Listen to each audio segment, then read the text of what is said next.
Guys कुछ इस तरह का क्वेश्चन आपने पहले कभी लगाया भी है एग्जाम्पल के अंदर, जिसमें आपके पास पैरेललोग्राम की दो साइड होती है, फिर आपको एरिया चाहिए होता है पैरेललोग्राम का। देखो होता क्या है, पैरेललोग्राम लेट अस सपोज कि आपके पास ये पैरेललोग्राम है और एक वेक्टर ये है और एक वेक्टर ये है, मतलब आपने दो साइडों को वेक्टर के थ्रू रिप्रेजेंट किया हुआ है।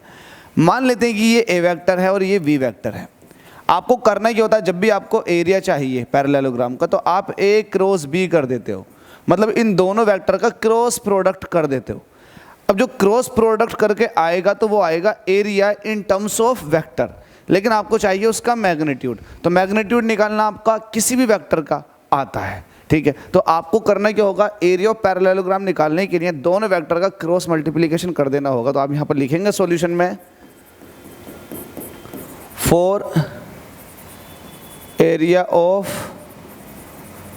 पैरेललोग्राम, है ना, एरिया ऑफ पैरेललोग्राम।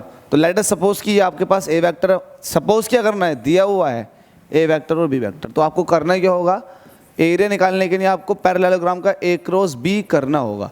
और आपको पता है ए क्रॉस बी करने के लिए आपको फिर यूनिट वेक्टर आई जे के लेकर के इसको डिटर्मिनेंट की फॉर्म में सॉल्व करना है। तो कर लेंगे, बहुत आसानी से कर लेंगे। मुझे बताओ वेक्टर ए क्रॉस बी, ए का लिखना पड़ेगा पहले आपको, आई जे के कोफिशिएंट लिखोगे 1 - 3 प्लस का 1, क्योंकि आई के आगे 1 है, जे के आगे -3 और के आगे 1 है, तो आपने लिख दिया इनके कोफिशिएंट।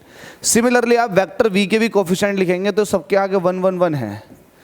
आप सॉल्व करो, इसको सॉल्व करने का तरीका ये, सबसे पहले आई को सॉल्व करो। जब आई को सॉल्व करोगे तो रो और कॉलम को हाइड कर लो, मल्टीप्लाई करो पहले इसकी, तो -3 माइनस लगाएंगे, इसकी मल्टीप्लाई इसके तो माइनस के साथ 1, माइनस का जे लगाएंगे, इसकी मल्टीप्लाई इससे, देखो जो शो हो रहे हैं 1 1, तो मल्टीप्लाई करो 1 की 1 से 1, फिर माइनस लगाकर 1 की 1 से 1, प्लस का के लिए सॉल्व करो, के लिए सॉल्व करोगे तो 1 1 से 1, माइनस माइनस माइनस प्लस का 3, ये आपके पास आ जाएगा।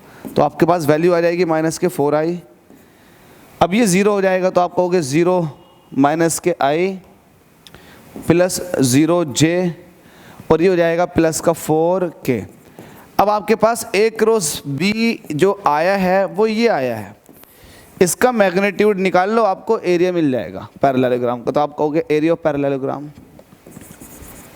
Area of